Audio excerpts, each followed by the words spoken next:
श्रुतिस्मृतिपुराणानाम् आलयं करुणालयं नमामि भगवत्पादं शङ्करं लोकशङ्करं शङ्करं शङ्कराचार्यं केशवं बादरायणं सूत्रभाष्यकृतौ वन्दे भगवन्तः पुनः पुनः निधये सर्वविद्यानां विजशे भवरोगिणां गुरवे सर्वलोकानां दक्षिणामूर्तये नमः। ॐ सहना भवतु सहनौ भुनक्तु सह वीर्यङ्करवावहै तेजस्विनावधीतमस्तु मा विद्विषावहै। ॐ शान्ति शान्ति शान्तिः।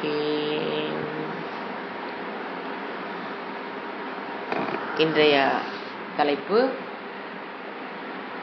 ஒரு an effective person. ஃபர்ஸ்ட் டாபிக்கு, யார் இந்த உலகத்தில் ஒரு எஃபிஷியன்சியோட, சைக்கலாஜிக்கலாக எஃபிஷியன்சி, ஃபிசிக்கலாக எஃபிஷியன்சிங்கிறது அவங்களோட டிஃபர் ஆகும் ஒருத்தருக்கும். இது வந்து சைக்கலாஜிக்கலாக ஒரு எஃபிஷியன்சி.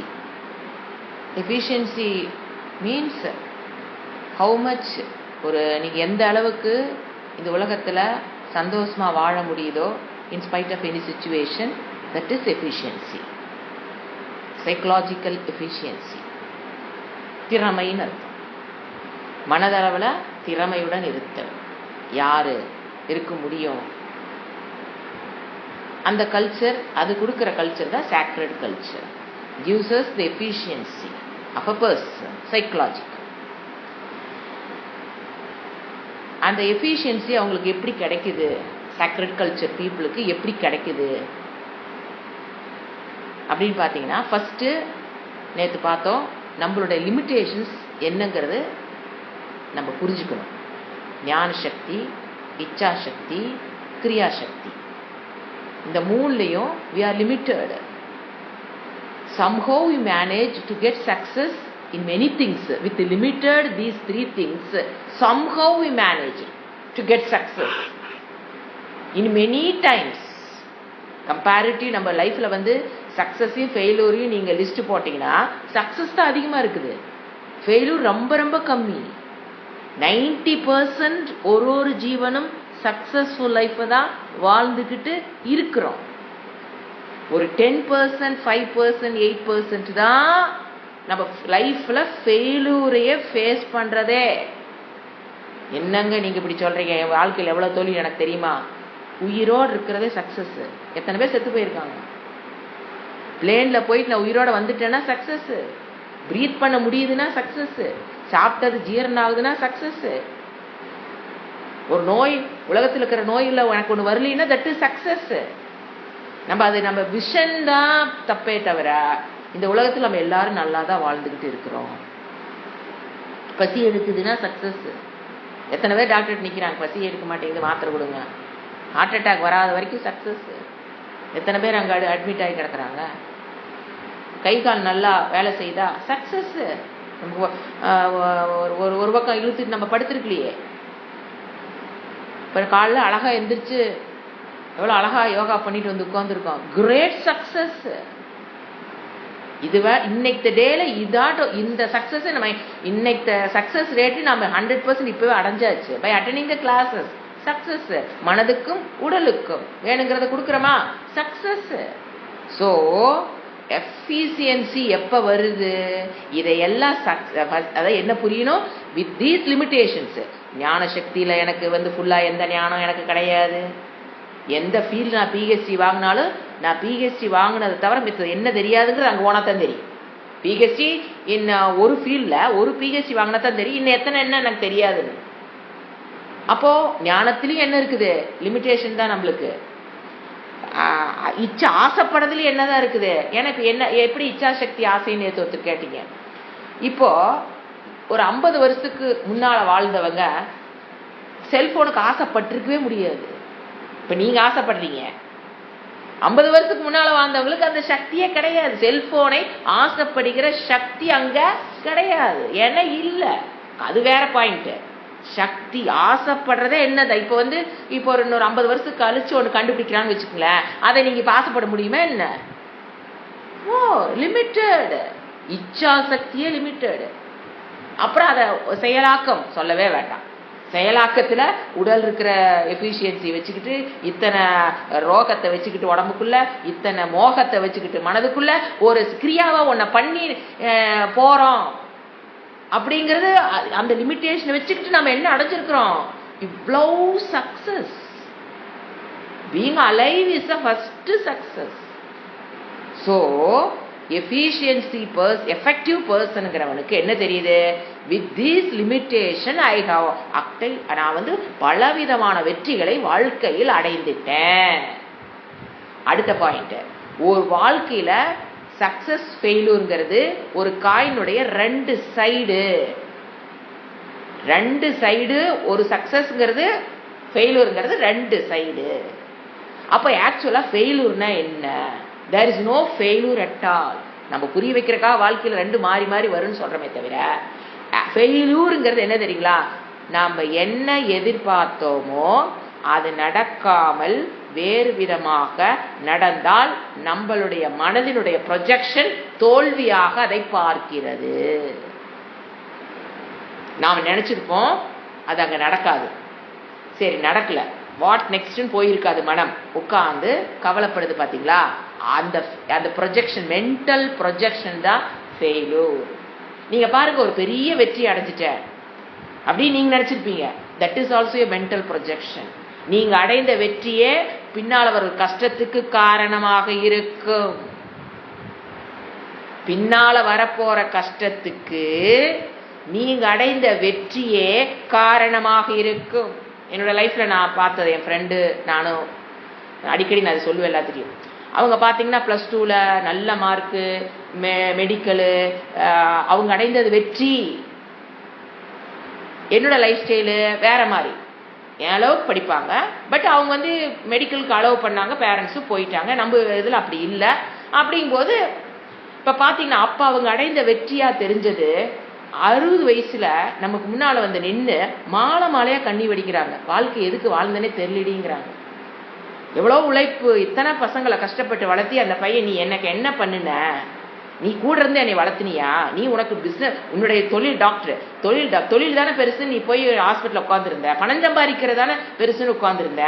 நான் உங்ககிட்ட இருந்து அந்த பணத்தை கேட்டனா, எனக்கு வேணுங்கிற பணத்தை நான் சம்பாதிச்சுக்குவேன், நீ என்னை கிட்ட இருந்து வளர்த்தினியான்னு கேட்கும்போது என்னால எதுக்கு நான் அந்த வாழ்க்கை வாழ்ந்தேன்? நான் நினைச்சுக்கிட்டு அவங்களுக்காக உழைக்கிறேன், அவங்களுக்கு அவன் கேட்கறான், இன்னைக்கு உன்னை யார் பணம் யாரு கேட்டா? அவங்களுடைய வாழ்க்கையில் அது ஃபெயிலூர். இப்ப பாருங்க, அவங்க அந்த +2 மார்க் அடைந்தது வெற்றி, மெடிக்கல் காலேஜில் படிச்சது வெற்றி, பிராக்டிஸ் பண்ணது வெற்றி, நம்பர் 1 இன் சிட்டி வெற்றின்னு போனது எல்லாமே கடைசியில் எங்க போய் நின்னது? அவங்களுக்கு தோல்வி. இப்ப என்னோட ஸ்டாண்ட் பாயிண்ட் பாருங்க, எனக்கு அது எப்படி தோணுது என் வாழ்க்கையில்? அது தோல்வி. நம்மளால போக முடியலையே, படிக்க முடியல, ஒரு தோல்வி. ஆனா என்ன இறைவன் கொண்டாந்து எங்க விட்டுருக்கிறாரு? ரியல் வெற்றி நான் அடைஞ்சது. I can have a happy life in spite of any situation. என்னால சொல்ல முடியுது இல்லையா? திஸ் இஸ் வெற்றி. ஆனா ஃபர்ஸ்ட் பார்க்கும்போது எப்படி இருந்தது லைஃப்ல? ஒரு 30 years பேக், 40 years பேக் நான் என்ன நினைச்சேன், அவன் நினைச்சா? இதுதான் இட்ஸ் அ மென்டல். அவங்க அதை வெற்றி நினைச்சது அவங்களுடைய ப்ரொஜெக்ஷன், மென்டல் ப்ரொஜெக்ஷன். நான் வெற்றி அடைஞ்சு வச்சுட்டேன், வளர்மதி விட நான் வெற்றி அடைஞ்சு விட்டேன் நினைக்க மாட்டாங்க. சொல்றேன், அவங்களோட நான் வெற்றி அடைஞ்சிட்டேன், அவங்க தோல்வி அடைஞ்சிட்டாங்க, சீட் கிடைக்கல, படிக்கல. அப்படிங்கும் போது அவங்க அதை எப்படி பார்த்தாங்க? That is her mental projection as a victory. நான் என்னுடைய மென்டல் ப்ரொஜெக்ஷன் அது தோல்வியா பார்த்தேன். பட் நெட் ரிசல்ட் ரெண்டு பேர்த்துடைய மென்டல் ப்ரொஜெக்ஷன் தான். அவங்க அடைஞ்சது வெற்றியும் இல்லை, நான் அடைஞ்சது தோல்வியும் இல்லை. அதுதான் நிறைய பேர் சொல்லும்போது ஃபோன் பண்ணீங்க, என்னங்க தோல்வி போய் எப்படி?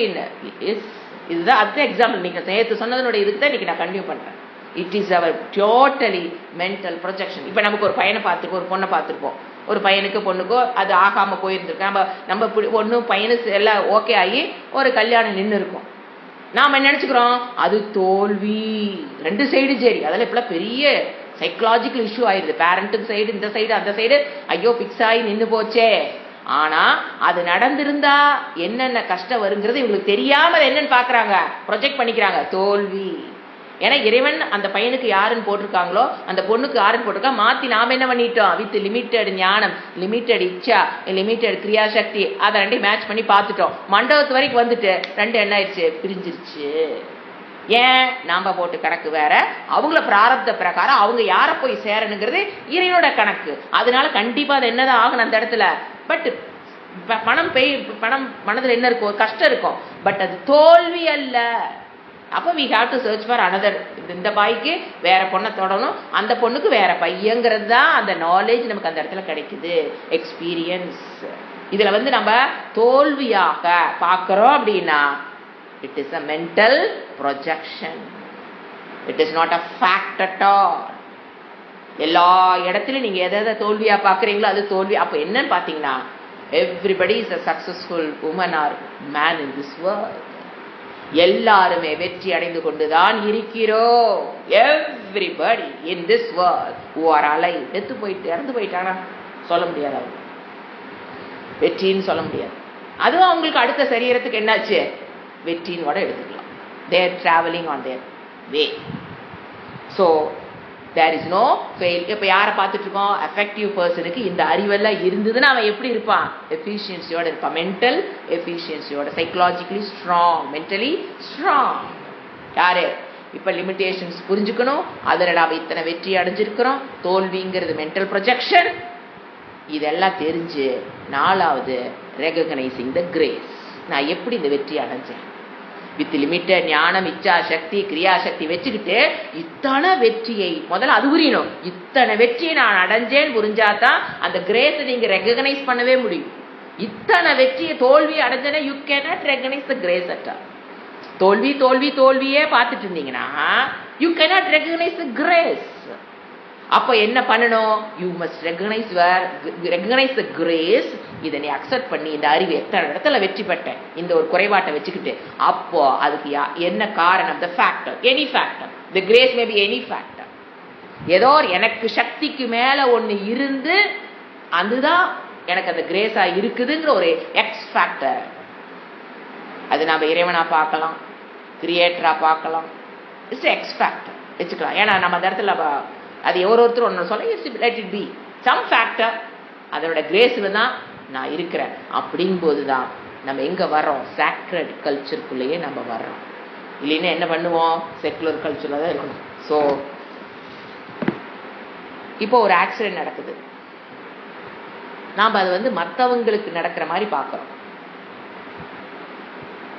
உண்மையில சம்படி யாருக்கோ நடந்திருக்கு, உண்மை அதுதான், மற்றவங்களுக்கு யாருக்கோ நடந்திருக்கு, எனக்கு இல்லை, அப்படிதான் நம்ம அதை பார்க்குறோம். ஒரு ஆக்சிடென்ட் பார்க்கும்போது அது அவங்களுக்கு நடந்திருக்கு, நமக்கு இல்லைன்னு. நாமளும் அந்த ரோட்டில் தானே போயிருக்கோம். நமக்கு அது நடக்காதது, நமக்கு அது மாதிரி நடந்திருக்கலாம், இப்போ நடக்கலைன்னு அதை பார்க்கணும்.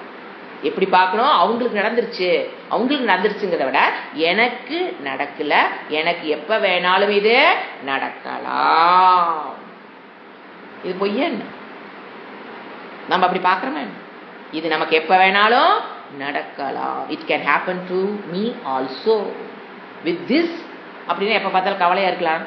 அலர்ட் மைண்ட், டிரைவிங்ல எப்படி இருக்கணும், அலர்ட்னஸ் டெவலப் பண்ணிக்கிட்டு, அவன் என்ன தப்பு பண்ணானோ அதை நான் பண்ணக்கூடாதுங்கிற லெசன் அந்த இடத்த பார்த்து நம்ம கத்துக்கிறோம். பி அலர்ட், ரெடி டு, அலர்ட்டா இருங்க. எப்படி இருக்கணும், அலர்ட்டா இருக்கணும். எந்த இடத்துல எந்த இது நடவாத மாதிரி அலர்ட்டா டிரைவ் பண்ணுங்க. Ready to handle a situation as it occurs. எந்த சிச்சுவேஷன் வந்தாலும் பி ரெடி மென்டலி. பிரச்சனையே நம்மளை நோக்கி நெருக்கடி வரும்போது நாம ரெடினஸ் இல்லாதது தான் பிரச்சனையே. அது வராதுன்னு கற்பனையிலேயே வாழ்றோம் பார்த்தீங்களா, அதுதான் பிரச்சனை. Be ready to handle the situation as it occurs. எப்போ நடக்குதோ உடனே அதை ஹேண்டில் பண்ணுறதுக்கு ரெடி ஆயிருங்க. ஒரு கேம் விளையாடுறாங்க, நீங்கள் பார்த்தீங்கன்னா இந்த ஒரு 2 டீம் விளையாடுறாங்க, இல்லை 2 பேர் விளையாடுறாங்க அப்படின்னா சக்ஸஸ்ங்கிறது யாரோ ஒருத்தருக்கு தாங்க வரும். 2 பேருக்கு சக்ஸஸ் வந்ததுன்னா அது எப்படிங்க அது கேமா இருக்கும். ஒரு செஸ் விளையாடுறாங்கன்னா கண்டிப்பா ஒருத்தர் தோத்தாகணும், அப்போ கண்டிப்பா ஒருத்தர் ஜெயிச்சுதான் ஆகணும். அவனை விட அவன் பெட்டர்னால ஜெயிச்சானோ, அவனை விட இன்டெலிஜென்ட்னால இல்லை. புரியுதுங்களா? வெற்றி பெற்ற மனிதரெல்லாம் புத்திசாலியா இருக்கணுங்கிற அவசியமே கிடையாது. அந்த ஈவெண்ட்ல அவன் வெற்றி பெற்றுட்டான். அவனுக்கு அது எல்லாமே சூழ்நிலைகள் அவனுக்கு ஏதுவா அவனு இந்த 2 பேரும் வித் லிமிட்டெட் ஞானம், லிமிட்டெட் கிரியா சக்தியில தான் விளையாண்டுட்டு இருக்காங்க. அதுல அவனுக்கு அந்த பாசிபிலிட்டிஸ் டுவர்ட்ஸ் வெற்றிக்கு அவனுக்கு அமைஞ்சிருச்சு. இஃப் 2 பேரும் ஒரே ஈக்குவல் எஃபர்ட் போட்டு அங்க வந்து உட்கார்ந்து ஒருத்தர் தோக்கறானா, அவனுக்கு சூழ்நிலைகள் அவனுக்கு வெற்றி அடைவதற்கு உண்டான பாசிபிலிட்டி சிச்சுவேஷன்ஸ் வந்துருச்சு. ஏத்த மாதிரி செய்யறவ தப்புல தான் நிறைய பேர் ஜெயிக்கிறாங்க. தன்னுடைய டேலண்ட்ல ஜெயிக்கிறதுங்கிறத விட வெற்றி கேம்ல பாருங்க, ஏத்த மாதிரி இருக்கிறவ பண்ற தப்புல தான் ஜெயிச்சிருப்பான். மேக்சிமம் டைம் தன்னுடைய சக்தி யூஸ் பண்ணியிருப்பான். பவுல் சொல்றாங்களே இல்லையா, அவன் பண்ண தப்புல செஞ்சு அது என்னது, அவனுக்கு ஃபேவரா அவன் தப்பு பண்ணிட்டான் சிச்சுவேஷன்ஸ், அதை வச்சு என்ன ஆயிட்டான். ஸோ இதுதான் வாழ்க்கையில limited power only you make. எப்பவுமே உள்ள போகும்போது என்ன நினைக்கணும், வித் லிமிட்டெட் பவரோட நான் விளையாட போறேன், ஐ மே ஃபெயில். எனக்கு சுச்சுவேஷன் சாதமா இருந்தா தான் ஜெயிக்க முடியும். ஸோ என்ன பண்ணுங்க, பிகம் வைசர்னு சொல்லுது சாஸ்திரம். Be wiser and face the situation even it is ஒரு நெருக்கடியான நிலைமையா இருந்தாலும் வைஸா திங்க் பண்ணி தைரியமாக சிச்சுவேஷனை ஃபேஸ் பண்ணுங்க, அக்செப்ட் பண்ணிக்கிங்க. என்ன நடந்து முடிந்ததோ அது முடிந்த விஷயம். You cannot go back and change. என்ன நடந்து முடிஞ்சிருச்சு. You cannot go back and change பண்ண முடியுமாங்க? முடியாது. So accept. எப்போ ஒரு ஆக்ஷன் ஃபர்ஸ்ட் வந்துங்க, ப்ரீ கண்டிஷன் சொல்லுவோம். ஒரு செயல் செய்வதற்கு முன்பு ப்ரீ கண்டிஷன் என்ன? ஒரு செயல் செய்ய ஆரம்பிக்கிறீங்க, any cooking, earning money, office, எது வேணா எடுத்துக்கங்க. அதுல ப்ரீ கண்டிஷன் என்ன இருக்குன்னு தெரியுங்களா? Accepting the fact. Precondition the action. செயல் செய்வதற்கு முன்பே அந்த அந்த ஃபேக்டை, இப்ப நான் சொன்ன ஃபேக்டை அக்செப்ட் பண்ணிக்கிட்டு கர்மத்தை பண்ணணும். ஆச்சா? 2வது ஸ்டெப் கர்மத்தை பண்றீங்க. 3வது ஸ்டெப் என்ன வரும்? ரிசல்ட் இல்லையா? கர்மம் பண்ணி முடிச்சுட்டு என்ன வரும்? அதுக்கு ஒரு ரிசல்ட். அந்த ரிசல்ட் வந்து நான் அக்செப்டன்ஸ்ங்கிறது உங்களுடைய ஐடியல் கண்டிஷன். அக்செப்டன்ஸ் நான் அக்செப்டன்ஸ் எப்போ வரும்? அந்த ரிசல்ட் வந்ததுக்கு அப்புறம் தான் நான் அக்செப்ட். ஐயோ எனக்கு இப்படி வந்துருச்சேன்னு ஏத்துக்க முடியாத சூழ்நிலை எப்போ வருது? நான் acceptance. It is a ideal reaction. Actually it is a reaction only. It is an ideal condition. நமக்கு ஐடியல் கண்டிஷன் பேரு. நமக்கு வந்த ஒரு பிரச்சனை தான். ஸோ ஒரு ஆக்ஷன் நடக்குதுன்னா அதுக்கு முன்னால என்ன பண்ணிக்கணும்? Accept the fact. அதுக்கப்புறம் அந்த கர்மத்தை செய்யுங்க. செஞ்சதுக்கு அப்புறம் என்ன வரும்? ஒரு கர்ம பலன் வருதா? Be accept. அப்போ நான் அக்செப்டன்ஸ் அதை முன்னால ஏத்துக்க முடியல அப்படின்னா தட் இஸ் ரியாக்ஷன். அது because of not accepting the fact. நீங்க இந்த நாம சொன்ன இந்த சாஸ்திரம் சொல்ற ஃபேக்ட் எல்லாம் ஒத்துக்கிட்டீங்க அப்படின்னா, ஆக்ஷன் பண்றீங்க அப்படின்னா, there is no failure. Accepting the fact இல்லாத போது, நீங்க கர்மத்தை செய்யும் போது, you cannot accept the failure. He is an efficient person. So accept and keep on acting. அப்ப என்ன rule? accept and keep on acting. அது செஞ்சு செயலை செய்வதில் நம்ம என்ன பண்ணக்கூடாது? அப்படி தோல்வி வந்தாலும் it is a learning process. என்ன தோல்வி வந்தாலும் அதுல நீங்க என்ன பத்திக்குவீங்க? ரெண்டு விஷயத்த கத்துக்கொள்வோம் அப்படிங்கிற அறிவுடன் செயல்படுங்க. இதோட என்ன முடியுது? who is an efficient person. இப்ப அடுத்த இது வந்து abiding mind, abiding love. Abiding அப்படின்னாங்க நிலையான மனம். இப்ப அது growth, மனிதனுடைய growth அப்படிங்கிறது நாட் பினான்சியலி, உறவுகள், புகழ், பெருமை அதில் கிடையாது. the growth is purely human being உடைய growthங்கிறது purely in terms of understanding, in gaining a abiding mind. வாழ்க்கையில அபைடிங் மைண்ட் பெறுவதுதான் ஆக்சுவலான growth. Nothing else. நாம வேற மாதிரி கணக்கு போட்டு வச்சிருப்போம். பணம் சம்பாதிச்சிட்டான், வீடு வாங்கிட்டான், வீடு கட்டிட்டான், ஆமா குழந்தைகள் கல்யாணம் பண்ணியாச்சு, பேரம்பேத்தி எடுத்தாச்சு, சக்சஸ், இந்த மாதிரி நாம நினைச்சிட்டு இருக்கிறோம் இதான் growthன்னு. The growth is not that. The growth, actual growth is purely in terms of understanding the எப்படி ஒரு அபைடிங் மைண்டை எப்படி பெறுவதுன்னு தெரிஞ்சுக்கிட்டு அதை தன்னை வளர்த்திக்கிட்டு அந்த மனதை பெறுகிறானோ அவன்தான் successful man in this world. That is the growth. குழந்தையிலிருந்து சாப்பிட்டோம்னா உடம்பு வளர்ந்துருது. That is not growth. நிறைய பணம் சம்பாரிச்சு பெரிய வீடு கட்டி உறவ தட் இஸ் நாட் growth. இல்லை உடம்புல இருக்கிற ஒரு எக்ஸ்ட்ராடனரி ஒரு ஒரு சக்தியை வச்சு ஒரு உடல் அளவில் ஒரு கேமில் வின் பண்ணுறான், உடம்பு பாடி சக்தி வச்சு, மனதினுடைய சக்தி வச்சு, புத்தியினோட சக்தி வச்சு அவன் வாழ்க்கையில் எதையோ வின் பண்ணியிருப்பான். That is not the growth. அதெல்லாம் பண்ணிட்டு வெரி சேட்னு சொன்னான்னா அது எப்படிங்க growth ஆகும்? எனக்கு ஒரே பிச்சு படங்களை பணமெல்லாம் இருக்குதுங்க, ஆனால் நிம்மதியே இல்லைங்க அப்படின்னா அது என்ன growth? So that is not growth. எது growth? அபைடிங் மைண்டை பெறுவதுதான். அபைடிங்னா நிலையான ஒரு மனம். தமிழ்ல சொன்னா நிலையான ஒரு மனம் பெறுவதுதான் உண்மையில growth. Gaining and abiding mind is the growth. இப்போ நம்ம இந்த நிலையான மனம் பெறுவதில் ஒரு அடலசன்ஸ் வரைக்கும் அது என்னன்னு தெரியாது அவங்களுக்கு. அந்த அடலசன்ஸ் ஸ்டேஜில் அந்த நிலையான மனம் பெறுவதற்கு அவங்க என்ன நினைக்கிறாங்க? ஒரு ஒரு ஆண் என்ன நினைக்கிறான், பெண் மூலியமாக எனக்கு இது கிடைக்குது. அப்போ பெண் என்ன நினைக்கிறா, அந்த ஆண் மூலியமாக எனக்கு கிடைக்குது அப்படிங்கிறது அந்த அபைடிங் மைண்டை செக்குலர் கல்ச்சர்ல வளர்ந்ததுனால they are searching outside. Abiding mind எங்க எதிர்பார்க்குறாங்க? எழுத்து மாதிரி இருக்கவங்கிட்ட பார்க்குறாங்க. அதனாலதான் இத்தனை love failure, marriage failure, divorce எல்லாம் போறதுக்கு காரணம் செக்குலர் கல்ச்சர்ல இருக்கிறதுனால அந்த நிலையான மனத்தை அவங்ககிட்ட இருக்குதா இல்லையாங்கிறத பத்தி கவலை இல்லை. ஆப்பனன்கிட்ட ஆண் என்ன நினைக்கிறா, பெண்ணுகிட்ட இருக்கணும், பெண் என்ன நினைக்கிறா, ஆணுகிட்ட இருக்கும். எப்படி சிக்கல் உருவாகுதுன்னு பாருங்க. மேரேஜ் லைஃப் எப்படி கிரிசிஸ்ல போய் மாட்டுது. ப்ராப்ளம் வருங்க, மேரேஜ் லைஃப்ல ப்ராப்ளம் வராது. அது எப்படி கிரிசிஸ் போய் டைவர்ஸ் வரைக்கும் போகுது. இப்போ வாட் இஸ் லவ்? லவ்ங்கிறது இட் இஸ் நாட் ஆக்ஷனுங்க. அங்க no will power is involved. அவன் நினைச்செல்லாம் லவ் பண்றது இல்லை. It is not a action, it is no will power is involve there. என்ன தெரியுங்களா? I want pleased me. எனக்கு எப்பவுமே நான் இங்க நினைக்கிறேன் everybody wants to pleased one. Pleased one தான் எனக்கு பிடிக்கும். I want to be pleased. I want myself pleased. This is everybody's condition. Pleased pleased. எனக்குள்ள என்ன ரிங்கார ஓடிக்கிட்டே இருக்குது? I want to be pleased, I want to be pleased, I want to be pleased. இது ரிங்கார ஓடிக்கிட்டே இருக்கா? லவ்னா என்ன? யாரு இந்த பொண்ணை யாரு ப்ளீஸ் பண்றாங்களோ அதுதான் ஆக்சுவலா ப்ளீஸ்ட் செல்ஃப் எனக்கு வேணும். அப்போ யார் என்னை அங்க ப்ளீஸ் பண்றாங்களோ அவங்கள நான் என்ன பண்ண முடியும்? லவ் பண்ண முடியும். அந்த ப்ளீஸ்ட் ஒன் யார் மூலியமா கிடைக்குதோ அவங்கள தான் நான் லவ் பண்ண முடியும். இப்போ ஏன்னா லவ் இப்போ நீங்க போய் ஒருத்தர் ஒரு பையமே சொல்லலாம் ஐ லவ் யூன்னு சொன்னா அவனுக்கு அங்கே சாய்ஸ் இருக்கு. நான் ஐ டூன்னு சொல்லலாம், ஐ டோன்ட் லவ் யூன்னு சொல்லலாம், அவனுக்கு சாய்ஸ் இருக்கு.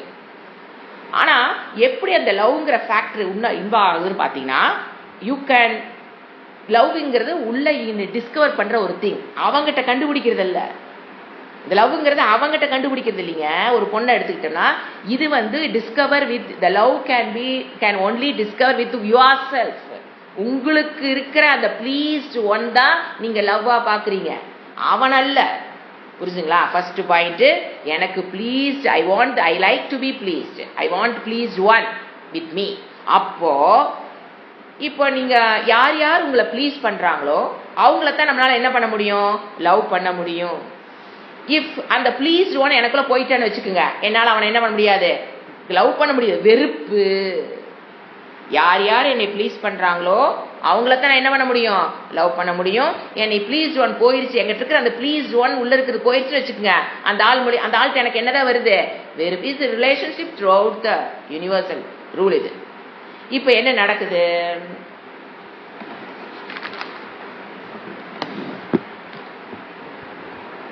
இப்போ ஒருத்தர் நம்ம லவ் பண்றோம், நம்மளே எடுத்துக்கலாம். இப்போ நாம ஒருத்தரை லவ் பண்றோம் அப்படின்னா பிடிக்குது. லவ் மீன்ஸ் ஹஸ்பண்ட் ஒய்ஃபு, பசங்க பிள்ளைங்க, அம்மா தங்கச்சி, யார் வேணா எடுத்துக்கங்க. இப்போ நான் ஒருத்தரை லவ் பண்றேன்னா அவங்க எனக்கு ப்ளீஸ்டொன்னா இருக்கிற வரைக்கும் தான் நான் அவங்கள லவ் பண்ண முடியும். அந்த ப்ளீஸ்ட் உனக்குள்ள காணாம போச்சு அப்படின்னா I cannot love that fellow. ஒரு ப்ளீஸ்னு என்னங்க? ஒரு திருப்தி, ஆனந்தம். யாருனால எனக்கு ஆனந்தம் கிடைக்குதோ எனக்கு முக்கியம், என்னோட ஆனந்தம் தான் முக்கியம். அந்த ஃபெலோ எனக்கு முக்கியம் இல்லை. That person is not at all important to me. I am important to myself. எனக்கு யாரு என்னை யார் ப்ளீஸ் பண்றாங்களோ அவங்களத்தான் என்னால லவ் பண்ண முடியும். ஆச்சுங்களா? என்னை ப்ளீஸ் பண்ணாதவங்கள என்னால லவ் பண்ண முடியாது. இப்போ ஆரம்பத்துல when you start love, நீங்க ஆரம்பத்துல எப்படி இருப்பீங்க? ஒரு ரெக்லெஸ், அதாவது பொறுப்பற்று. எதுல? உங்களுடைய பேஷனை பத்தியோ ஒரு ஃபேஷனேஷனை பத்தியோ பெருசா ஒன்றும் கண்டுக்காம அவங்க நம்மளை ப்ளீஸ் பண்றாங்கும் போது நிறைய நம்ம விட்டு கொடுத்துருவோம். நம்மளுடைய கற்பனைகள் கனவுகளை எல்லாம் விட்டு கொடுக்கறதுக்கு ரெடியா இருப்போம். ஏன்னா அவங்க உங்களை ப்ளீஸ் பண்ணிட்டாங்க. பிகினிங் ஸ்டேஜில் உங்களை ஒருத்தர் ப்ளீஸ் பண்றாங்கன்னா அவங்ககிட்ட இருக்கிற குறைகளை, லிமிட்டேஷன்ஸை நீங்க பார்க்க மாட்டீங்க. பிகினிங் ஸ்டேஜ் அவங்ககிட்ட இருக்கிற, அவங்களும் வித்து கிரியாசக்தி லிமிட்டேஷன்ஸ் எனக்கு 3: இச்சாசக்தி, கிரியாசக்தி, ஞான சக்தியோட லிமிட்டேஷனோட ஒருத்தர் இருக்கிறதா நீங்க அப்ரோச் பண்றாங்க. அவங்க உங்களை ப்ளீஸ் பண்றாங்க, நீங்க அவங்கள லவ் பண்றீங்க. ஓகே, பிகினிங்ல உங்களுடைய பேஷனும் ஃபேஷனேஷன் என்ன பண்ணிடுவீங்க? ஒரு ரெக்லெஸ் பண்ணி, அது ஒரு பெருசா பொருட்டா இருக்காது. அப்போ என்ன நடக்குது? இது ரொம்ப நாளைக்கு இது தொடர முடியாது, கஷ்டம்.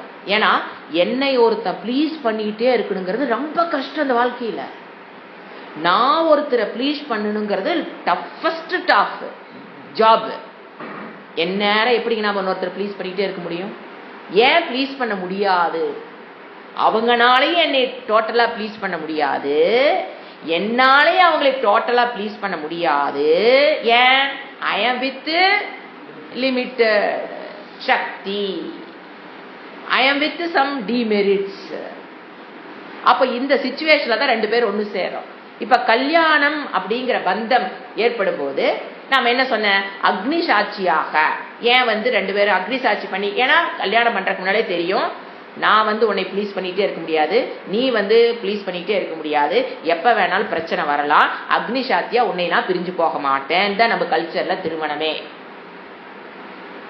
ஏன்னா பிரச்சனை வரும், ஆனா பிரிச்சு போக மாட்டேன், உன்னுடைய ஃப்ரெண்டா இருப்பேன், எல்லா விஷயத்திலையும் கூட நான் ஒத்து போவேன், அட்ஜஸ்ட் பண்ணி போறேன் அப்படிங்கறதா இது.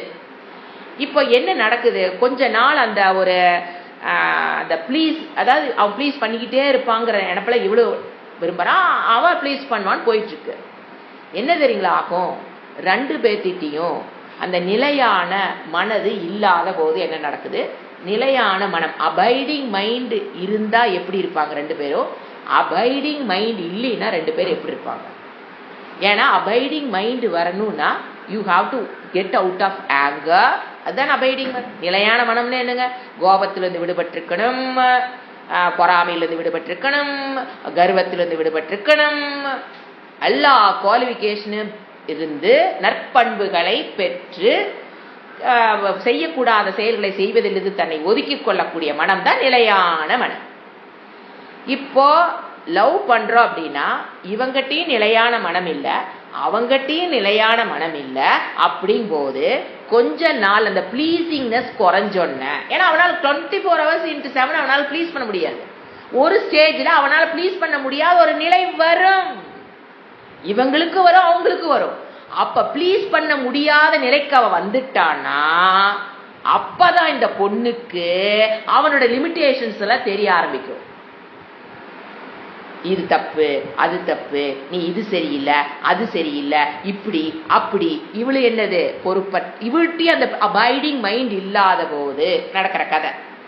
அந்த நிலையான மனதை குட் வேல்யூஸ் இம்பைப் ஆகாம, நற்பண்புகளை பெறாமல், விளக்க வேண்டிய கோபம், கர்வம், பொறாமையெல்லாம் விளக்கி விடாம வளர்த்தி வைக்க நற்பண்புகளா வளர்த்திக்கிட்டு இதெல்லாம் எந்த முயற்சியும் செய்யாமல், அபைடிங் மைண்ட் இல்லாமல் லவ் பண்ணும்போது ஃபர்ஸ்ட் அவங்க ரெக்லஸா இருப்பாங்க. அவனை பத்தி, அவனோட லிமிடேஷன்ஸ் பத்தி பெருசா கண்டுக்க மாட்டாங்க. அவன் ஏன்னா ப்ளீஸ் பண்ணிட்டு இருப்பான். ஆனா அவனால் தொடர்ந்து அவனால ப்ளீஸ் பண்ண முடியாது. அந்த நிலை வந்தோடனே இந்த பொண்ணு எதை பார்க்கறா, அவனுடைய லிமிட்டேஷன்ஸை பார்க்க ஆரம்பிப்பா. போச்சு சண்டை. அதே மாதிரி அவ ப்ளீஸ் பண்றாங்கறக்காக இவன் நிறைய ரெக்லஸ் ஆயிருப்பான், நிறைய இடத்துல விட்டு கொடுத்துருப்பான், நிறைய இடத்துல பொறுப்பற்று அவனுடைய கடவுகள் ட்ரீம் எல்லாத்தையும் விட்டுட்டு அவ ப்ளீஸ் பண்றாங்கறக்காக ஒத்து போறாங்களா. ஒரு ஸ்டேஜ்ல அவனாலேயே அவனை ப்ளீஸ் பண்ண முடியாது. நோபடி இன் திஸ் வேர்ல்ட் 24/7 இன்னொருத்தரை ப்ளீஸ் பண்ண முடியாதுங்க. இந்த நிலையில தான் 2 பேர் கல்யாணம்னு ஒன்று நடக்குது. இந்த மேரேஜ் லைஃபுக்கு அப்புறம் அவங்க மேரேஜுக்கு முன்னாலே என்ன தெரியணும், அவன் எனக்கு 24/7 என்னை ப்ளீஸ் பண்ணிட்டு இருக்க முடியாது, நானும் டஃபஸ்ட் ஜாப் அவனை எப்பவுமே ப்ளீஸ் பண்ணிட்டு இருக்க முடியாது அப்படிங்கிற அறிவோட உள்ள நுழையணும். அந்த அபைடிங் மைண்டை பெறுவதற்கு 2 பேரும் முயற்சி செய்து இருந்தார்கள் என்றால், அந்த குரு அந்த அடலசன்ஸ் முன்னாலேயே இந்த பயிற்சி அவங்க பெற்று இருந்தாங்கன்னா, அபைடிங் மைண்ட் இருந்ததுன்னு வச்சுக்கோ. நிலையான மனம்னு என்ன சொன்னேன், நல்ல குட் வேல்யூஸ் இருக்கணும், கோபம் பொறாமை விலகி இருக்கணும், அதுக்கு பேர் தான் அபைடிங் மைண்ட். அது கல்யாணத்துக்கு முன்னாலேயே இருந்து இப்ப 2 பேரும் கல்யாணம் பண்றாங்கன்னா, இல்ல யாரோ ஒருத்தர் இருந்தா கூட எப்படி ஒண்ணு 2 பேருக்கு அந்த அபைடிங் மைண்ட் இருந்து பண்ணும்போது அவங்களுக்கு என்ன தெரியும், அவங்க என்னை த்ரூ அவுட் லைஃப் ப்ளீஸ் பண்ண முடியாது, அவங்க என்னாலே அவங்கள த்ரூ அவுட் லைஃப் என்னால் ப்ளீஸ் பண்ண முடியாதுங்கிற எஃபிஷியன்சி மைண்டோட அவன் கல்யாணம் பண்ணினானா, தன்னுடைய ப்ளீஸ்டுக்கு நான் தான் காரணம், மற்றவங்கனால என்னை ப்ளீஸ் பண்ணிட்டே இருக்க முடியாதுங்கிற அறிவோடு சேரும் போது அப்ஸ் அண்ட் டவுன்ஸ் அவங்களால ஏத்துக்க முடியும். அவங்களுடைய லிமிட்டேஷன்ஸ் புரிஞ்சாலும் ஏத்துக்குவாங்க. ஒரு ஃபர்ஸ்ட் ப்ளீஸிங்ல தான் 2 பேருக்கு மேரேஜ் ஆகுது. அப்புறம் கொஞ்ச நாள் ஆகும்போது அவங்க நம்மளால ப்ளீஸ் பண்ண முடியாதுங்க போது அந்த பொண்ணுக்கு அவங்களுடைய லிமிட்டேஷன்ஸ் எல்லாம் தெரியுங்கிற போது அக்செப்டன்ஸ் வரும். அவனுடைய எதை பார்க்கும்போது, இயலாமையை பார்க்கும்போது இந்த பொண்ணுனால என்ன பண்ணிக்க முடியும், அக்செப்ட் பண்ணிக்க முடியும். ஏன் இவகிட்ட என்ன இருக்குது, அபைடிங் மைண்ட். இவளுடைய லிமிட்டேஷன் அவன் பார்க்கும்போது அவனால இவளை என்ன பண்ணிக்க முடியும், அக்செப்ட் பண்ணிக்க முடியும். அப்ப என்ன வராது, பிரியலாங்கிற எண்ணமே வராது. இது எதுவுமே அபைடிங் மைண்ட். இப்ப என்ன செக்குலர் கல்ச்சர் என்ன தெரியும் நினைக்குது, எனக்கு தகுந்த மாதிரி அவன் இருப்பானா, எனக்கு செட் ஆவானா, எனக்கு மேட்ச் ஆவானா. என்ன இப்ப என்ன பாருங்க, அவங்க மைண்ட் என்னது, நான் இப்படிதான் இருப்பேன், ஏத்து மாதிரி இருக்கிறவன் எனக்கு உலகத்தை டூல்ஸ் கொண்டு மாற்றி எனக்கு தகுந்த மாதிரி அமைத்து கொள்ளணும் நினைக்கிறது யாரோட புத்தி, செக்குலார் கல்ச்சர். சாக்ரெட் கல்ச்சர் என்ன பண்ணும், முதல்ல ஏதாவது என்னமோ சொல்லுவாங்களே, மூக்குக்கு மட்டும் ட்ரீட்மெண்ட், இந்த உடம்புக்கு எல்லாம் தேவையில்லைங்கிற மாதிரி. ஒரு நோய் வந்ததுன்னா மூக்கை மட்டும் ட்ரீட்மெண்ட் பண்ணிட்டு வர மாதிரி. எதே என்னை அவன் ப்ளீஸ் பண்றான், நான் அவனை ப்ளீஸ் பண்றேன், நம்மளோட after marriage we can have a happy லைஃப்னு வேற நினைச்சுக்கிறாங்க. ஏன்னா இப்ப அவங்க ப்ளீஸ் பண்ணிட்டு இருக்கிறனால ஆஃப்டர் மேரேஜ் எனக்கு எப்படி அவங்க நினைச்சுக்கிறாங்க, அது ஒரு கற்பனை வேற. எது after marriage we can have a happy life with non abiding mind. முட்டாள்தனத்தை பாருங்க, வித் நான் அபைடிங் மைண்ட் கல்யாணம் பண்ணிட்டு அதுக்கப்புறம் என்ன நினைக்கிறாங்க அவங்க, we can have a happy life. எப்படி, அதான் சுவாமிஜி அடிக்க சொல்ல, மூக்குக்கு மட்டும் ட்ரீட்மெண்ட் கொடுத்துட்டு உடம்பு ஃபுல்லா ட்ரீட்மெண்ட், அதை பரவாயில்லைங்க அதை வச்சு நான் ஓட்டிக்கிறேன், காத்து உள்ள போயிட்டு இருக்குதுன்னா, உடம்புடைய whole health is needed to live in this world. மூக்கு போற காத்தை மட்டும் நான் சரி பண்ணிக்கிறேன், மூக்கை மட்டும் சரி பண்ணிக்கிறேன், can you live in this world? No, not at all. So love cannot give the abiding mind. ஆனா அப்படி நினைச்சுக்கிட்டு வர்றதா பிரச்சனை. மற்றவங்க நீங்க வந்து ஆண் பெண் இல்லாம நீங்க அக்கா தங்கி யாரை வேணாலும் நீங்க எடுத்துக்கலாம். நீங்க அவங்ககிட்ட போற அப்படின்னா, நான் எனக்கு ப்ளீஸ் டோன் தான், நான் எனக்கு பிடிக்குது, அதை யாரு ஒத்து வராங்களோ அவங்களத்தான் என்னால நான் லவ் பண்ண முடியுமே தவிர அன்பிளீஸ் டோன் எனக்கு பிடிக்காது. ஐ வாண்ட் டு பி ஏன் ஆனந்தமா இருக்கு நான் நினைக்கிறேன். என்னுடைய சொரூபம் என்னது, ஆனந்த சொரூபம். அதை விட்டுட்டு நான் துக்க சொரூபத்தில் இருக்குது எனக்கு பிடிக்கும் நம்ம சொல்லுவோமே என்ன. ஸோ ஒருத்தருடைய சொரூபம் என்னது, ஆனந்த சொரூபம். அதை விட்டு அவங்களால விலக முடியாது, யாருக்காக அந்த ஆனந்தத்தை விட்டு கொடுக்க முடியாது. நான் துக்கமா இருக்கிறேன், உனக்காக நான் துக்கமா இருக்கிறேன்னு யாருனாலே எந்த காலத்திலையும் சொல்லவும் முடியாது. சோ உங்களுக்குள்ள இந்த கோபம், ஹர்ட்டு, கில்ட்டு, கோபம், பொறாமை, கர்வம், இந்த மாதிரி குணத்தோட கல்யாணம் பண்ணோன்ன இந்த குணமெல்லாம் உன்னை விட்டு போவது இல்லை. இதுதான் பாடம். இதோட தான் நீ கல்யாணம் பண்ணிக்கிறீங்க போது கல்யாணம் ஆனோன்ன இதெல்லாம் உன்னை விட்டு போகாது. பொட்டன்ஷியல் ஃபார்ம்ல உள்ள உட்கார்ந்துருக்கும். அது ஆணுக்கும் சரி பெண்ணுக்கும் சரி. எல்லாம் எப்படி இருக்கும்? ஏன் அப்பத்திக்கு அவ ப்ளீஸ் பண்ணிருக்கிறதுனால அதெல்லாம் என்ன ரெக்லஸ் பண்ணிடுவாங்க. பொட்டன்ஷியல் ஃபார்ம்ல உள்ள உட்கார்ந்துருக்கும். எப்போ when the freshness of the love போயிருச்சு என்ன ஆகும்? your anger, உன்னுடைய பொறாமை, உன்னுடைய கையாலா கத்தரம் எல்லாம் என்ன ஆகும்? வெளியில புதக்குன்னு ஒன்னா வெளியே வர ஆரம்பிக்கும். அவன் அது என்ன ஆகுது? பிரச்சனைகள்.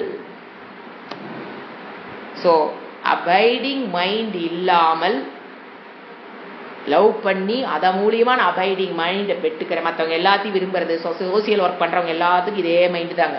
ஏன்னா அந்த அபைடிங் மைண்டு வெளி உலகத்துல தேடுறாங்க, அது கிடைக்காது. மனதை பக்குவப்படுத்தாமல் ரெடியாகாமல் உன்னால் யாரையும் ஏற்றுக்கொள்ள முடியாது. மனதை நீ பக்குவப்படுத்தாமல் யாரையும் உன்னால ஏற்றுக்கொள்ள முடியாது. பிஃபோர் மேரேஜ் நீ உன் மனதை பக்குவப்படுத்திட்டியா? யாரா இருந்தாலும் ஏத்துக்குவியா? அப்ப நீ கல்யாணம் பண்ணு. யாரா இருந்தாலும் என்ன பண்ணிக்குவ? ஏத்துக்குவ. மனதை பக்குவப்படுத்தாமல் நீ கல்யாணம் பண்ணினா உன்னால யாரையுமே ஏத்துக்கொள்ள முடியாது. பிரச்சனை உங்ககிட்ட, அவங்ககிட்டயும் சொல்லக்கூடாது. சோ நம்ம என்ன பண்றோம்? அந்த மனதை அழகா வெளியில தேடுறோம். கணவன் மனைவிட்டு தேடுறாரு. எப்படி? Abiding mind. எப்படி? இவங்க அதுக்கெல்லாம் ரெடி ஆகிக்க மாட்டாங்க. அவகிட்ட இருக்கான்னு இவன் பாக்குறான், இவகிட்ட இருக்கான்னு அவன் பாக்குறான். எப்படி? இதுதான் சுயநலம். செக்குலர் கல்ச்சர் இப்படிதான் இருப்பாங்க. நாங்க அதுக்குண்டான முயற்சி, அதுக்குண்டான பொண்ணு, நல்ல பொண்ணு. நல்ல பொண்ணுன்னா என்ன அர்த்தம்? அபைடிங் மைண்டோட வந்தா நல்ல பொண்ணு. நீ எப்படி இருக்க? அதை பத்தி கவலை இல்லை. இப்ப எது வேணாலும் சேர்த்துக்கலாம். வர பையன் நல்ல பையனா இருக்கும். நீ எப்படி இருக்க? Have you got the abiding mind? Have you get out of anger? Before marriage நீ கோபத்திலிருந்து வெளிப்பட்டியா? கோபத்திலிருந்து விடுபட்டியா? அதுக்கான முயற்சி ஏதாவது செஞ்சியா? இல்ல பொறாமையிலிருந்து விடுபட்டியா? இல்ல கர்வத்திலிருந்து விடுபட்டியா? இல்ல பயத்திலிருந்து விடுபட்டியா? எதுவுமே விடுபடாம கல்யாணம் பண்ணோன்ன நாங்க சந்தோஷமா இருப்போம். எப்படிங்க? How it is possible? It is not at all possible. அதனால அந்த காலத்துல என்ன பண்ணிட்டாங்க? கண்டிப்பா நீங்க ஒத்துமையா இருக்கிறதுக்கு வாய்ப்பே கிடையாது. முதல்ல சத்தியம் பண்ணு, அக்னியை வச்சு சத்தியம் பண்ணு. என்ன பிரச்சனை வந்தாலும், ஏன்னா என்ன பிரச்சனை வந்தாலும் நான் தாக்கு பிடிச்சி இருந்துருவேன் அப்படின்னு நீ சத்தியம் பண்ணு. 2 பேரும் அக்னியில சத்தியம் பண்ணுங்க. ஏன்னா அப்பதான் அந்த பிரச்சனை ஓடி போயெல்லாம் விட்டுட்டு ஓடலாம் போது என்ன வரும்? அந்த சத்தியம் மனசுக்குள்ள வரும். ஐயோ அக்னி, ஏன்னா அக்னிஹோத்திரம் பண்ற பையன் அந்த அளவுக்கு ஸ்ரத்தா டுவர்ட்ஸ் அக்னி இருந்தது. அப்போ ஐயோ அக்னி மேல சத்தியம் பண்ணிட்டோம், நாம இவ்வளவு விட்டுட்டுலாம் ஓட முடியாது. அப்பா இந்த ஒரு செட்டப்னால, நம்ம கல்ச்சரல் செட்டப் இல்லைங்களா, குழந்தைகள் எவ்வளவு அமைதியா இருந்தாங்க. குழந்தைகள் சேஃபா இருந்தாங்களா இல்லையா அந்த காலத்துல? ஏன்னா எத்தனையோ மாறுதல், அம்மா அப்பா மட்டும் மாற மாட்டாங்க. அப்படிதான் நம்ம நினைச்சு வாழ்ந்தோம். இந்த காலத்துல அம்மா அப்பாவை என்னாச்சு? Variable factor. அம்மா இன்னொரு கல்யாணம் பண்ணும்போது அப்பா என்ன ஆகுது? Variable factor. எவ்வளவு கஷ்டப்படுறாங்க குழந்தைங்க. பிகாஸ் அந்த செக்குலர் கல்ச்சருக்குள்ள வராததுனாலதான் திங்கிங் பேட்டர்ன் என்ன ஆயிடுச்சு? மாறிடுச்சு.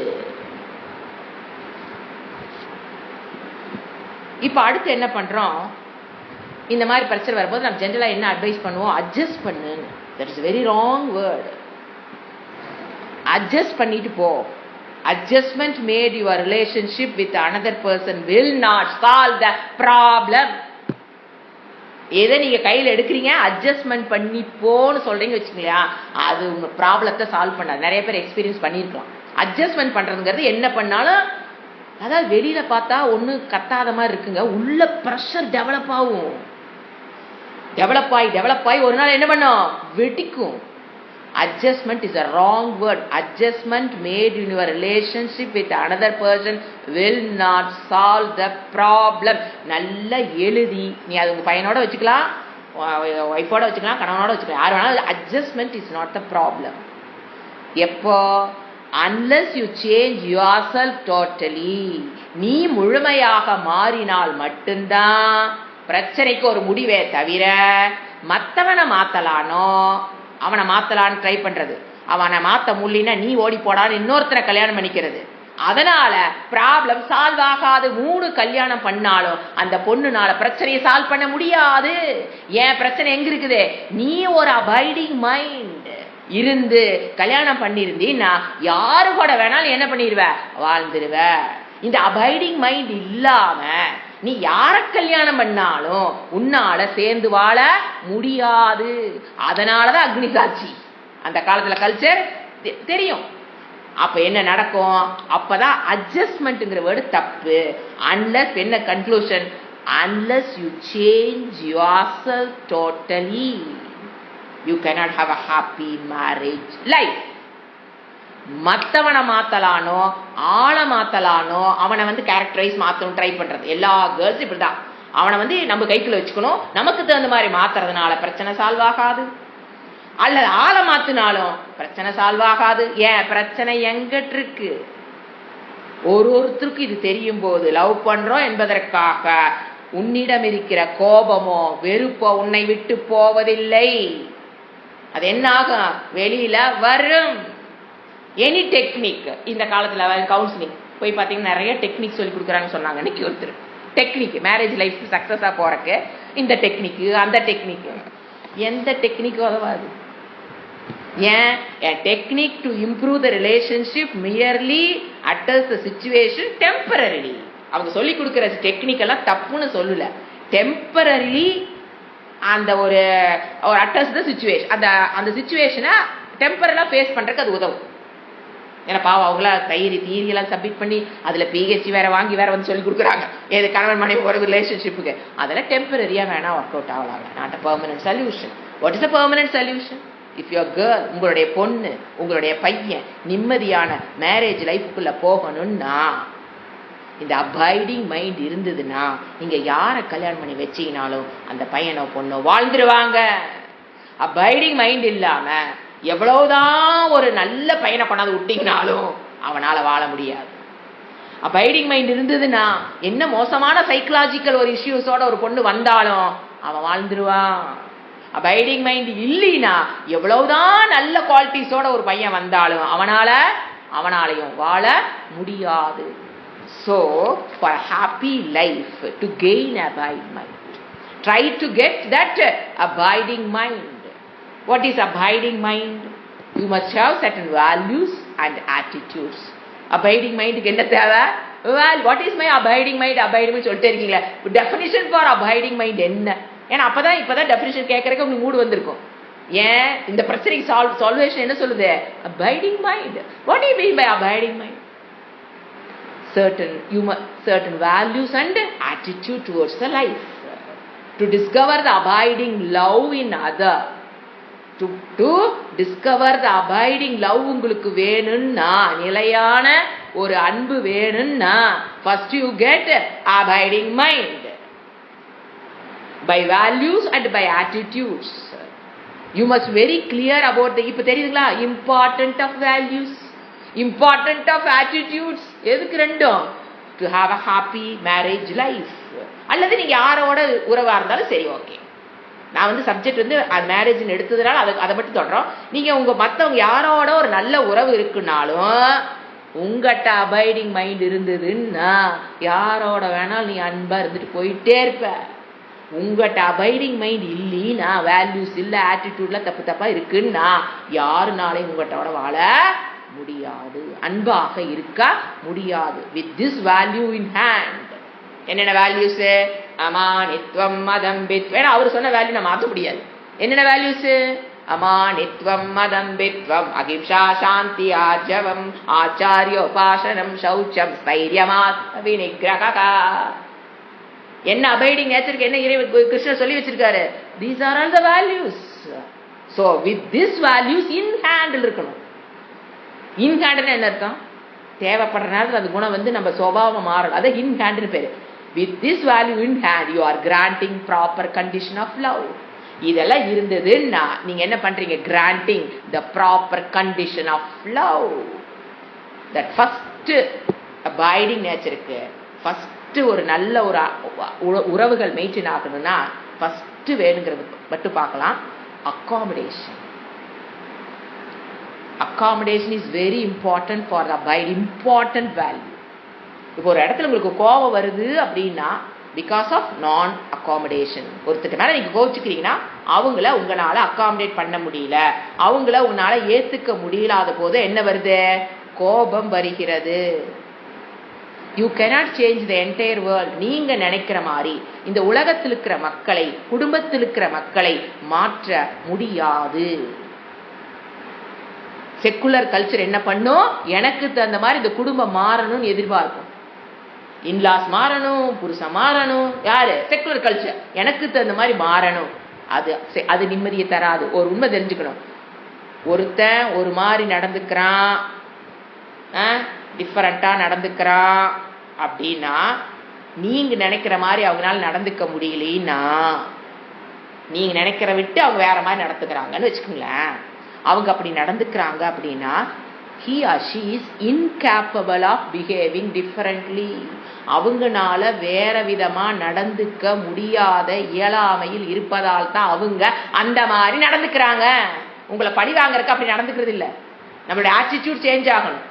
ஏன் அவங்க அப்படி நடந்துக்கிறாங்க? அதை தவிர வேற மாதிரி அவங்கனால நடந்துக்க முடியாத இயலாமையில் இருப்பதால் தான் அவர்கள் டிஃபரண்டா பிஹேவ் பண்றாங்க. முடிஞ்சா அவங்களும் செஞ்சிருப்பாங்க. நம்ம சொல்லுங்களே, வச்சுக்கிட்டா துரோகம் பண்றாங்க. அவங்க கதை அப்படித்தான். வச்சுக்கிட்டா நான் நல்ல, நீ நினைக்கிற மாதிரி நடந்துக்கு தெரிஞ்சது, நான் வச்சுக்கிட்டா உனக்கு துரோகம் பண்றேன் அப்படின்னா யாரும் நமக்கு துரோகம் பண்றது இல்ல. அவங்க இயலாமையில் இருக்கிறார்கள். எப்படி? நீங்க நினைக்கிற மாதிரி அவங்க நடக்கிறதுக்கு அவங்களால என்ன பண்ண முடியல? இயலாமை. உடனே அன்பில்லி நம்ம கணக்கு பண்ணிடுது. அன்பு இல்லாம அன்புக்கு இதையும் நீங்க கணக்கு பண்ணாதீங்க. அவங்களுக்குள்ள ஒரு இயலாமை இருக்கு. அந்த இயலாமை தான் அவங்க அப்படி நடந்துக்க வைக்குது. சரி தப்புன்னு அவங்களுக்கு தெரியும், ஆனாலும் தப்பா நடந்துக்கிறாங்க, தப்பு பண்றாங்கன்னா அவங்களுக்குள்ள இருக்கிற இயலாமைய பாருங்க. புரிஞ்சுதுங்களா? இதுதான் பேசிக் ரிலேஷன்ஷிப்னுடைய பவுண்டேஷன். இதுதான். சோ மத்தவங்க இப்படித்தான் நடந்துக்கணும்னு நீங்க எதிர்பார்க்க வேண்டாம். நீங்க சேஞ்ச் ஆனீங்கன்னா அவங்க மாற வேண்டிய அவசியமே இல்லை. இது பிரச்சனை போகுது. நான் நினைக்கிற மாதிரி அவங்க பண்ண மாட்டாங்கன்னா தப்பு பண்றாங்கன்னா, இஃப் யூ சேஞ்ச், அவங்க மாற வேண்டிய அவசியம். ஏன்னா அவங்களால இளமையில் இருக்காங்க, அவங்க மாற போறது இல்லை. அப்ப எங்கதான் வரது change? If you change your self, if you have abiding mind, அவங்க மாற வேண்டிய அவசியம் இல்லை. So let him live as he is, let her live as she is. உனக்கு உரிமை, அவனுக்கு உனக்கு நீ சொல்ற மாதிரி வாழ்றக்கு உனக்கு உரிமை இருக்குன்னா, அவன் நினைக்கிற மாதிரி வாழ்றக்கு அவனுக்கு என்ன இருக்குது? உரிமை given to him by பகவான். நீ யாரு போய் உள்ள நொச்சு நொச்சுங்கிற? உனக்கு கணவனாக வந்ததுக்காகவோ பையனா வந்ததுக்காகவோ நீ நினைச்ச மாதிரி அவன் நடந்துக்கணுங்கிற கண்டிஷன் இல்ல. ஏன்னா அவர் பகவான் சாய்ஸ் கொடுத்திருக்காரு. அதுல அவன் எதை வேணாலும் சூஸ் பண்ணுவான். நெட்வொர்க்கை தெரிஞ்சுக்குங்க. So let him live. பையனோ புருஷனோ அண்ணனோ அக்காவோ, let him live as they like. உண்மை என்னன்னா அகாமடேஷன் நமக்குள்ள இல்லாததுதான் பிரச்சனையை தவிர பிரச்சனை அவங்ககிட்ட இல்லை. ஏன்னா அவங்ககிட்ட இருக்கிறது இயலாமை. பிரச்சனை பண்ணணுங்கிறக்கா பிரச்சனை பண்ணலீங்க, அவங்ககிட்ட இருக்கிறது இயலாமை. உங்ககிட்ட இருக்கிற பிரச்சனை என்ன? நான் அகாமடேஷன், நான் அக்செப்டன்ஸ். அப்படி நீங்க அவங்களா வாழ விட்டுறீங்கன்னு வச்சுக்கோங்களேன். நாம நினைச்சுக்கிறோம் அது தடிகட்டு ஓடும், நான் தான் காப்பாத்துறேன், இதெல்லாம் அகங்காரத்தோட. நீங்களும் ஒன்னும் காப்பாத்துறது, இறைவன் காப்பாத்திட்டு இருக்காரு, வாழ்ந்துட்டு இருக்கிறாங்க. நான் இல்லையே, நான் சொன்ன பேச்ச கேட்கலாம், நான் வெட்டு போயிடுவான், கெட்டு போயிடுவான், இப்படி போயிடுவேன், இப்படி போயிடுவேன். அதெல்லாம் மென்டல் ப்ரொஜெக்ஷன், உங்களுடைய கற்பனைகள். நீங்க உங்க பேச கேட்டா தான் நல்லா இருப்பாங்கிறதுல கற்பனை, உங்களுடைய mental projection. Let him live as he like, let her live as he like. அப்போ என்ன நடக்குது தெரியுங்களா? இப்போ இப்படி கொடுத்துட்டீங்கன்னு வச்சுக்கலாம், ஃப்ரீடம் ஃபார் தெம். நீங்க அவங்களுக்கு ஃப்ரீடம் எவ்வளவு தூரம் கொடுக்குறீங்களோ அந்த அளவுக்கு தான் நீங்க ஃப்ரீடத்தை அனுபவிக்க முடியும். மற்றவங்களுக்கு எந்த அளவுக்கு ஃப்ரீடம் கொடுக்குறீங்களோ, ரிலேட்டிவ் ஃப்ரீடம், நாட் மோக்ஷம், ரிலேட்டிவ் ஃப்ரீடம் தான் பேசிட்டு இருக்கிறேன். அது எந்த அளவுக்கு நீங்க ரிலேட்டிவா உங்களுக்கு ஃப்ரீடம், ரிலேட்டிவ் ஃப்ரீடம் கொடுக்குறீங்களோ அப்போ நீங்க என்ன அனுபவிப்பீங்க? சுதந்திரத்தை அனுபவிப்பீர்கள். ஏன்னா இந்த உலகத்துல பாத்தீங்கன்னா ஒரு ஆக்ஷனுக்கும் நம்ம யாரா சார்ந்திருக்க வேண்டியிருக்குது? உலக மக்களை சார்ந்துதான் ஒரு குடும்பம். ஏன்னா தனியா நான் போய் காட்டுராஜாவால வாழ முடியாது. இந்த உலகத்துக்குள்ள வாழ்றோம், குடும்பத்துக்குள்ள வாழ்றோம் அப்படின்னா உங்களுடைய ஒரு செயலும் மத்தவங்க என்ன பண்ணிட்டு இருக்கோம்? டிஸ்டர்ப் பண்ணும். மத்தவங்க செய்யறது எனக்கு டிஸ்டர்ப் ஆகுது போது நான் செய்யறது மத்தவங்க டிஸ்டர்ப் ஆகாத என்ன ஆகலாம். அப்ப என்ன தேவை? ஒருத்தருக்கு ஒருத்தர் ஒரு அகாமடேஷன், அக்செப்டன்ஸ் இருக்கும்போது அந்த பிரச்சனைகள் அங்க என்ன, அந்த அக்செப்டன்ஸ், அகாமடேஷன், அந்த உராய்வுக்கு என்னவா இருக்குது, ஆயில். அந்த உராய்வு ஏற்படாமல் காப்பாத்துறதாரு, அந்த அக்செப்டன்ஸ். அப்ப அக்செப்டன்ஸ் என்ன, யார் என்ன குணத்தோடு இருக்காங்களோ அவங்களை அவர்களாக விட்டு ஃப்ரீடம். இப்போ சாமிஜி ஒரு சொன்னார், அவர் போட்டிருக்க ட்ரெஸ் தெரியலீங்களா, காவி ட்ரெஸ். இவர் ஃபாரின் போறார் ஃபர்ஸ்ட் டைம். போகும்போது அவர் ஜூக்கு போயிட்டு ஏர்போர்ட் போறதா பிளான். ஜூக்கு போயிருக்காரு. இவருக்கு அப்பதான் சன்னியாசையத்தை புதுசு ட்ரெஸ்ஸு. ஜூக்கு போனோன்னா ஒரு ஆள் ஃபாரின்ல, இங்க இல்லை, ஃபாரின்ல போயிட்டாரு. அங்க ஒரு ஜூக்கு போயிட்டு அப்புறம் ஏர்போர்ட் போயிட்டு வர பிளான். அங்க இருக்க ஒரு ஜூக்கு போயிருக்காரு. அப்பதான் அவருக்கு ஃபர்ஸ்ட் டைம், அவரு அப்பதான் சன்னியாசம் வாங்கி ஃபர்ஸ்ட் டைம் ஃபாரின் போறாரு. அந்த ஜூல் இருக்கிறவங்க, ஏய் இது புதுசா வந்திருக்கு பாரு ஜூக்கு அப்படின்னு சொல்லியிருக்கானுங்க சாமிஜி பார்த்து. இது பாரு புதுசா வந்திருக்குது, இதனால வரைக்கும் இவங்க இல்ல பாரு, பாத்தியா நியூ ஒன். அது என்ன ஒரு வேர்ட் சொல்லுவாரு, he is new to zoo அப்படின்னு காமிச்சிருக்கான் ஒருத்தன். இவர் காதுல பக்கத்திலே நின்று பர்பஸா காதுல கேட்டுட்டுன்னு சொல்லியிருக்கான். அவர் சொல்றாரு, இதனால நான் டிஸ்டர்ப் ஆனேன்னா என்ன, இஃப் ஐ டிஸ்டர்ப் ஆகவும் ஆக மாட்டாங்க சுவாமிஜிய நம்மள வந்து எத்தனவோ ஒரு உள்ள. அவர் சொல்றாரு, இதுல நாட் இஃப் ஐ ஆம் டிஸ்டர்ப்டு, அது என்னன்னா அவங்க என்ன டிஸ்டர்ப் பண்றதுக்கு நான் இடம் கொடுத்தா தான் அவங்க என்னை டிஸ்டர்ப் பண்ண முடியுங்கிற நிலைக்கு நான் வந்துட்டேன். Abiding mind will not be disturbed by anybody's voice, sound, body language, activities. அவர் என்ன சொல்றாரு, அவர்களுக்கு நான் என்ன பண்ணிட்டேன், ஃப்ரீடம் கொடுத்துட்டேன். என்ன வேணா அந்த இடத்துல என்ன ஃப்ரீடம் கொடுக்குறாரு, ஃப்ரீடம் டு ஸ்பீச். அவங்களுக்கு இறைவன் என்ன பண்ணிட்டாரு, யாரை வேணாலும் எப்படி வேணாலும் கமெண்ட் அடிக்கலாங்கிற ஃப்ரீடம் இறைவன் கொடுத்துட்டாரா. நான் என்ன பண்ணிட்டேன், நானும் ஃப்ரீடம் கொடுத்துட்டேன், நீ என்ன வேணா பேசிக்கோ, I will not be disturb. ஏன்னா நான் அலோவ் பண்ணா தான் அவன் என்னை டிஸ்டர்ப் பண்ண முடியும் மென்டலி. நான் அலோவ் பண்ணலினா எவனும் என்னை டிஸ்டர்ப் பண்ண முடியாது. You cannot disturb me. அப்போ என்ன சொல்றாரு, நான் அவங்களுக்கு ஃப்ரீடம் கொடுக்கறதன் மூலியமாக, ஃப்ரீடம் ஆஃப் ஸ்பீச், அதன் மூலியமாக நான் அந்த இடத்துல என்ன ஆயிட்டேன், மென்டலி ஃப்ரீ. அவனுடைய பேச்சுரிமையை ஃப்ரீடமாக அவனுக்கு நான் கொடுத்து விட்டதுனால நான் என்ன அந்த இடத்துல mentally free. I am not disturb by the words. இதுதாங்க ரகசியம். நீங்க உங்களை டிஸ்டர்ப் பண்றாங்க ஒருத்தர் அப்படின்னா, நீங்க அவங்களுக்கு அந்த உரிமையை கொடுக்காமல் அவங்கனால உங்களை டிஸ்டர்ப் பண்ண முடியாதுங்கிறக்கு உதாரணம். ஏன்னா நம்மளுடைய கல்ச்சர் இதுக்காக டெடிகேட் பண்ண லைஃப், இந்த மாதிரி ட்ரெஸ் போட்டுக்கணுங்கிறது நம்ம கல்ச்சர். அதான் அவனுக்கு புரிய போறதில்லை. அவனுக்கு புரிஞ்சது அவ்வளவுதான். அப்போ அவன் அப்படித்தான் பேசுவான். இறைவன் அவனுக்கு சாய்ஸ் கொடுத்துருக்காரு, பேசட்டும். அப்படி நான் ஃப்ரீடம் கொடுக்கும்போது அவங்களுக்காக நான் ஃப்ரீடம் கொடுக்கல, கொடுப்பதன் மூலியமாக I enjoy my freedom. Giving freedom to others solve the problem. 99% problem will be solved. ப்ராப்ளத்தையே சால்வ் பண்ணிட்டீங்கன்னு வச்சுக்கங்களேன், கிறிசிஸ் எங்க வரப்போகுது. இந்த மாதிரி உங்களுடைய கண்ட்ரோலுக்குள்ள இருக்கிற கிறிசிஸ் சொன்னேன் இல்லைங்களா, அதுல இருந்து ஆட்டோமேட்டிக் நம்ம என்ன பண்ணிடலாம், giving freedom to be with their problem. அப்ப அவங்ககிட்ட இருக்கிறது அந்த ப்ராப்ளம். ஒருத்தர் கிரிட்டிசைஸ் பண்ணக்கூடாது, ஒரு மனுஷனை போய் இந்த மாதிரி பண்ணக்கூடாதுங்கிற அவருடைய problem. So giving freedom to be with their problem. நீ நாட் ஆர்கியூ வித் them. நீ எப்படி சொன்ன, நாமளா என்ன, நீ எப்படி சொன்ன, இங்க வா, நான் யார் தெரியுமா, நான் எவ்வாறு தெரியுமா, நான் எத்தனை ஆசனம் வச்சிருக்கேன் தெரியுமா, எனக்கு எத்தனை ஸ்டூடெண்ட் இருக்கு தெரியுமா. No need to argue with them. My freedom is equal to how much I gave freedom to others. நீ ஃப்ரீடமா இருக்கணும்னு நினைச்சீங்கன்னா ரோட்ல போய் பெண்ணுரிமைன்னு கத்த வேண்டிய அவசியம் இல்லை. நாங்க அடிமைப்படுத்தப்படுகிறோம். இதெல்லாம் ப்ரொஜெக்ஷன் ஆஃப் யுவர் மைண்ட். யார் என்ன பண்ண முடியாது, அடிமைப்படுத்த முடியாது. So that is the opinion, not NEET. அதாவது திஸ் இஸ் என்னடா மை ஃப்ரீடம்ங்கிறது எவ்வளவு இருக்குது, எவ்வளவு தூரம் நான் மற்றவங்களுக்கு ஃப்ரீடம் கொடுக்கறனோ அந்த அளவுக்கு தான் நான் ஃப்ரீடமை என்ஜாய் பண்ண முடியும். இப்போ நம்ம ஒரு இயற்கையில் ஒன்று பார்க்குறோம், கிளவுட்ஸு, ரிவர்ஸு, மவுண்டனு.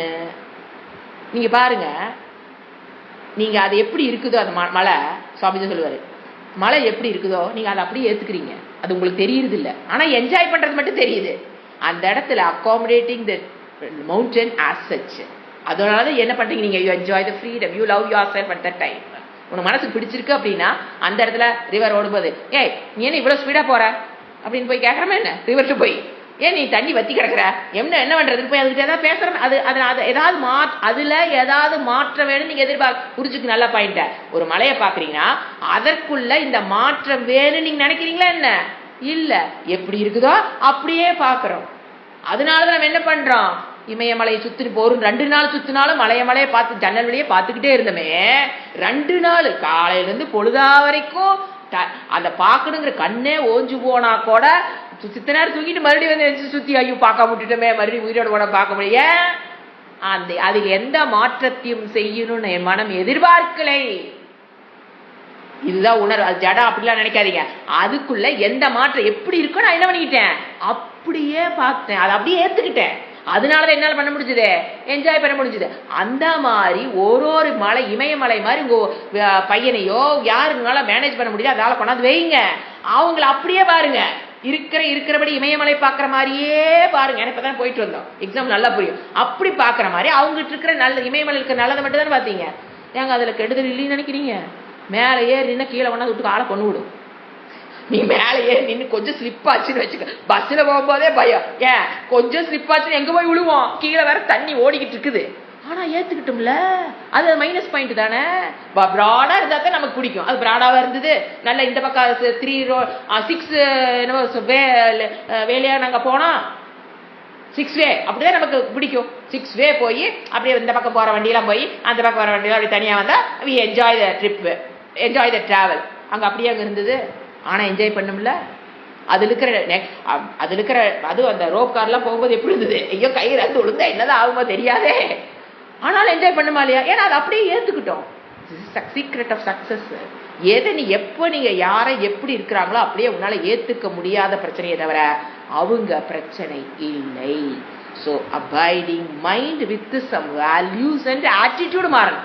வெறும் நல்ல பண்புகள் இருக்குங்கிறத ஆட்டிடியூடு, அதை நீங்க எப்படி பாக்குறீங்கிற ரெண்டும் மாறும்போது தான் you can have a happy life. ஓம் சாந்தி சாந்தி சாந்தி. ஹரிஹி ஓம். ஸ்ரீ குருப்யோ நமஹ. ஹரிஹி ஓம்.